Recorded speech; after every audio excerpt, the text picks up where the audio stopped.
నా సన్నిహితుడు నాకు అండగా ఉంటా అన్నాడు, నా పిల్లలకు అండగా ఉంటానని నన్ను నమ్మబలికిచ్చాడు. నేను నమ్మాను.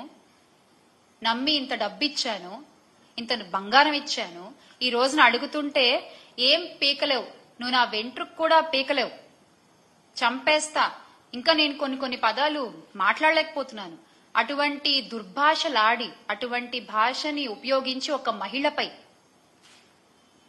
ఆవిడంత ధైర్యంగా బయటకు వచ్చి మాట్లాడుతున్నందుకు ఆ ధైర్యాన్ని మెచ్చుకుని ఆ మహిళకి అండగా ఉండకపోగా ఒక మహిళని కొట్టిన వాణ్ణి, ఒక మహిళని అబ్యూజ్ చేసిన వాణ్ణి, ఒక మహిళ దగ్గర డబ్బు దొబ్బేసిన వాణ్ణి మీరు వెనకేసుకొస్తున్నారు.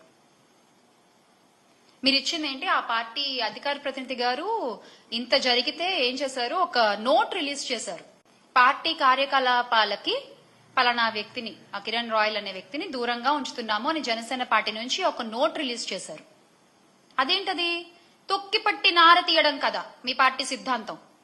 ఇప్పుడు ఏమైపోయింది ఆ సిద్ధాంతం? మీ వాళ్ళ దగ్గరికి వచ్చేసరికి ఆ సిద్ధాంతం ఏమీ ఉండదు కదా.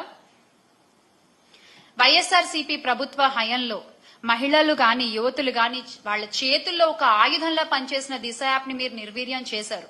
అంత గొప్ప వ్యవస్థలు మీరు ఎలాగో తీసుకురాలేరు. కనీసం దాన్నైనా పునరుద్ధరించవచ్చు కదా. కనీసం ఆడపిల్లలకు ధైర్యంగా ఉంటుంది. అలా చేయకుండా యువతుల మాన ప్రాణాలతో మీరు చెలగాటం ఆడుతున్నారు. నిజంగా చెలగాటం ఆడుతున్నారు. రాష్ట్రంలో శాంతి భద్రతలు క్షీణిస్తున్నా నిత్యం వాటిని డైవర్షన్ పాలిటిక్స్ తో కవర్ చేసుకుంటూ ప్రతి నెల ఒక్కొక్క టాపిక్ దొరుకుతుంది మీకు. భలే అసలు జరిగే అన్యాయాల్ని కవర్ చేయడానికి, జరిగే అన్యాయాల్ని డైవర్ట్ చేయడానికి, మీకు అనుకూలంగా ఉండేటువంటి పచ్చ మీడియాల్లో వాటిని యథేచ్ఛగా ప్రచారం చేయడము, ప్రజల్ని నమ్మించే ప్రయత్నం చేయడము. అంటే చట్టం అనే ఒక కనీస గౌరవం కూడా లేకుండా మీరు ముందుకు దూసుకుపోతున్నారు. అన్యాయాలు, అరాచకాలు చేసుకుంటూ, అత్యాచారాలు చేసే వాళ్ళని వెనకేసుకొస్తూ. అందుకే ఎవరన్నా ప్రశ్నిస్తుంటే కూడా చంద్రబాబు నాయుడు గారు అది సహించలేని ఒక స్థితిలో ఉన్నారు. ప్రజల దగ్గర ఇన్ని ప్రశ్నలు ఉన్నాయి. ఈ రోజున ఇన్ని ప్రశ్నలు ఉన్నాయి ప్రజల దగ్గర. సరే, సూపర్ 6 హామీలు అంటామా, అవి పక్కన పెట్టండి. అవి కాకుండానే ఇన్ని ప్రశ్నలు ఉన్నాయి. వాటన్ని ప్రజలు అడిగితే ఈ రోజున సమాధానం చెప్పే స్థితిలో చంద్రబాబు నాయుడు గారు ఉన్నారా?